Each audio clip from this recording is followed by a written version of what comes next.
Պարոն Մամիկյանյան, կանխատեսելի սցենարով տեղի ունեցող այս պրոցեսներին ինչ գնահատական կտակ եւ արդեն հայտնի է դարձել, որ կոնկրետ հաղորդման հիման վրա է ամսի 10-ի հաղորդման հետ կապված է այս պրոցեսը մեկնարկել, ձեր դիտարկումները խնդրեմ։ Նախ ինչ դիտարկումներ, սա Փաշինյանի ժողովրդավարությունը, որ Փաշինյանի ժողովրդավարությունը այսպիսի տեսք ունի։ Եկեք արձանագրումներով հատ-հատ դնենք։ Ակնհայտ է, որ Փաշինյանի այդ իստերիկան, այդ գիշերային ստատուսները եւ այլն, հետո իր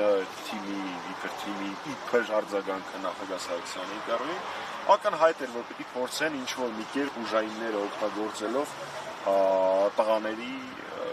գործունեությունը կասեցնել, ինչ արվեց։ Սովորաբար իրանք շարժվում են հետևյալ տարբերակով, գտնում են ինչ-որ ՀԿ, եւ այլն, իբր քաղաքասարակությունը իրաց միջոցով են ներկայացնում հաղորդումները։ Այս անգամ նույնիսկ չեն էլ թաքցնում, Ալեն Սիմոնյանն է հաղորդում ներկայացնում։ Հաջորդ փուլը, որ խայտարակությունն է, դա տղաներին բերման ենթարկելն է, ակնհայտ է, որ իրանք ոչ մի դիմադրություն չեն ցույց տալիս ձերբակալության ժամանակ կամ բերման ենթարկելու ժամանակ։ Բայց իրանց ձեռքները օրորած, գլուխները ներքև իջեցրած, ուժի կիրառմամբ վերման են ենթարկվում։ Այդ վիճակով էլ Նարեկը բացատրում է, թե լիֆտից ոնց օգտվել։ Հաջորդ փուլը այս պահին իննի, այսինքն անցիֆեյքի գրասենյակում խուզարկություն է, ես ընտեղ էլ հասցրեցի լինել, ներս մտնել չկարողացա, օրենքը իրենց թույլ է տալիս ասել քննչական գործողություն ինձ ներս չթողնել, վստահ եմ, որ ամբողջ տեխնիկան արգելվելու է, որովհետև հիշում եք անցած անգամ երբ տղաներին ձերբակալեցին եւ կալանավորեցին, հաղորդումը շարունակվում էր, հակառակը ավելի մեծ տարածում էր ունենում, այս պարագայում իշխանություն կոչեցյալները փորձել են իրենց սխալը ուղղել եւ կասեցնել հաղորդման գործունեությունը, վստահ եմ դրա ինչ-որ վիճակ կգտնվի եւ հաղորդումը կշարունակի գործունեությունը իր եթերը ու հիմա վստահ եմ, որ կալանքի միջնակցությունը ներկայացվելու, տղաներին կալանավորելու են, պարզ էր, որ Փաշինյանն ու իր խմբակը չէին կարող ծանր չտանել նախագահ Սարգսյանի ինտերվյուն, այնտեղ հնչած փաստերը, այնտեղ հնչած հարցադրումները կարևորագույն ներքաղաքական եւ պետքա բոլոր տարբերակներով փորձեին լրացնել։ Դե տեսանելի էր, ոչ միայն ճեպազրույցում արդեն մի քիչ էլ հետեկած էր, այսպես ասած։ Դա տեսանելի էր շաբաթ օրվա իր գրառումների իստերիկայով։ Պարոն Մամիկյան, կոնկրետ անձի հետ կապված, որը հաղորդում է տվել, մենք հիշում ենք հայտնի դրվագը, որ հայրենադարձ քաղաքացու դեմքին էր կարծեք թեքել, ինչ-որ գործողություններ դրան չէին հաջորդել, ինչու այդ դեպքում արարքը չորակվեց օրինակ խուլիգանություն, բայց այս դեպքում այսպես շտապ գործ հարուցվեց եւ խոզարկություն եւ այլն։ Հայաստանն է։ Իդենտիկ նույն նախադասությունը ասում է քրեական պատգամավոր, ու ասում է սովորական քաղաքացու հանդեպ քրեական գործը հարուցած, որ եթե չեմ սխալվում դատարան է հեսա հասնելու, իսկ պատգամավորի հանդեպ քրեական գործի հարուցումը մերժվում է։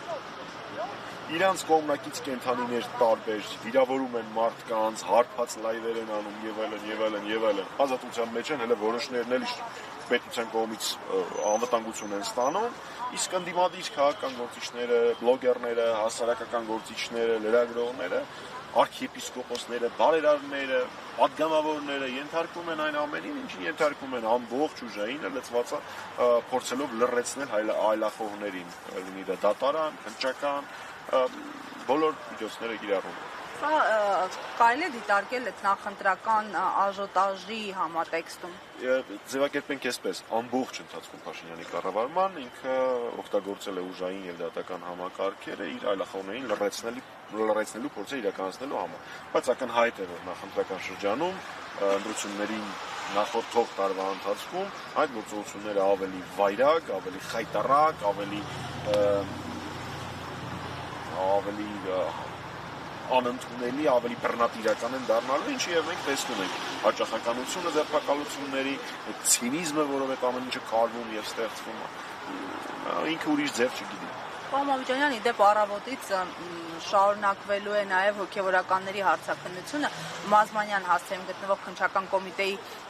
վարչությունում, այս առնչությամբ ձեր ուժը պարբերաբար հայտարարություններով դիրքորոշմամբ է հանդես գալիս, հանգուցալուծումը դուք ինչպես եք տեսնում, ինչու այնպես ստացվեց, որ պետությունը շարունակում է միջամտել եկեղեցու գործերին, բայց այս ամենը խորը հավատացյալի առերևույթ դիմակին էր։ Չէ, դե սրիկայական ասածներ ես չեմ մեկնաբանելու, ինքը եկեղեցու դեմ արշավ ասել, եկեղեցուն պայքար պատերազմ հայտարարել, ուղղակի ակնհայտ է էլի ուժային համամասնությունը եկեղեցին դրանից միայն ավելի կուռա դառնալու, իսկ Փաշինյանը դրանից միայն դուժելու է, այսպես ձևակերպեմ, ոչ մեկ չի կարող մեր առաքելական սուրբ եկեղեցուն պատերազմ հայտարարել եւ հաջողության հասնել, դա անհնար է, դրանից եկեղեցին միայն ուժեղանալու է։ Այն ամեն ինչ անում է Փաշինյանը, նույնպես մտնում է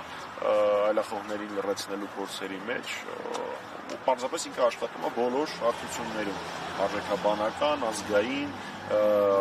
լրատվականների դեմ, տեղեկատվական գործունեություն իրականացնողների դեմ, քաղաքական գործիչների դեմ, բարերարների դեմ, հատ առ հատ բոլոր ուղղություններում փորձում է շնչել, վստահ եմ չի հաջողվել։